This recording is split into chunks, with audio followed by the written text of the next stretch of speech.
Hello mga kadads, ipagpatuloy natin ang ating experiment sa solar lighting. Ito na guys ang ating solar lighting system. At ang nakikita natin yan ay ang bagong solar panel na nabili ko. At ang katabi niya yung dating solar panel na nabili ko na the other month. So ito na guys, susubukan natin sa ating multi-tester kung ilan voltahe ang supply ng ating solar panel na nabili, ang bago. At ititest din natin ang pangalawang solar panel, yung dating nabili ko. So dalawang solar panel ang ititest natin. At kailangan guys 20 volts direct current.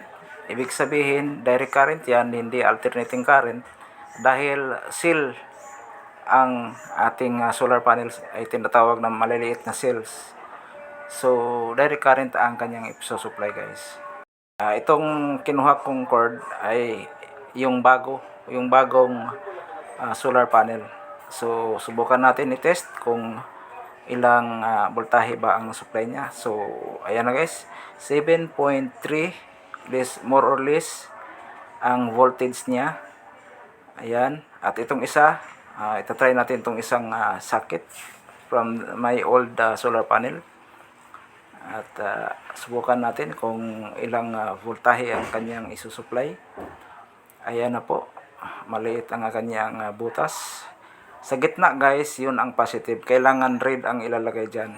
Ayan, red, at black yung sa gilid, negative.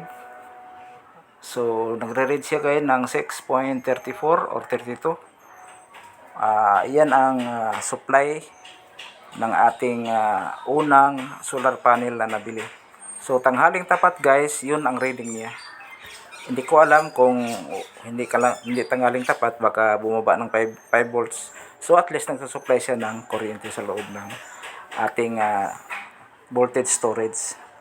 So yan na po guys, tanghaling tapat. At yan ang una kong nabili. Yan. So diyan natin ipapasok guys. Umiilaw yan pag na-charge na. Ayan, tingnan nyo. Ayan, ayan, pumula na guys yung signal niya. At subukan natin kung anong mangyayari. Itong pangalawang cord na naman. Ayan, ayan ang bago kong nabili. So ito na guys, ang tinest natin kanina na nagre-read ng 7.3 volts. At dito guys, ikakabit natin dito sa kanyang lamp. Yung isa nagre-read ng 6.34. So medyo 1 volt lang ang kalamangan nila sa isa. At ito na guys, isasaksak natin sa ating ilaw. Ang ilaw na yan guys, mayroon ng battery dyan sa loob. Doon nag-i-store ang energy ng from the sun. So dyan sa loob ang kuryente, nag-i-store siya parang battery guys.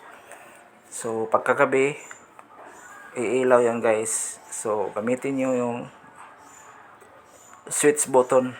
So may thread yan guys para hindi kagad matanggal. Ayan, umilaw na maliit na pula.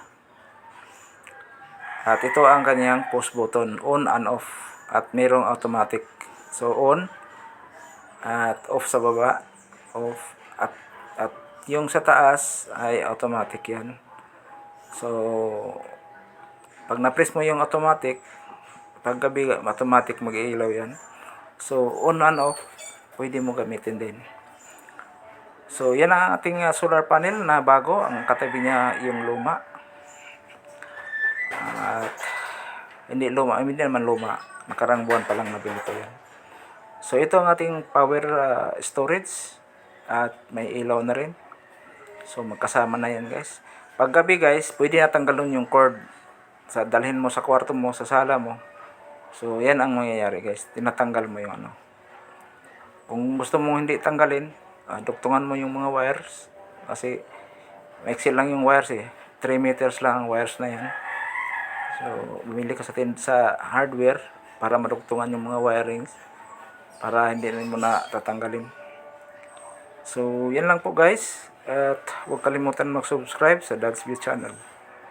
At mag-follow sa John Morlan sa Facebook. Bye!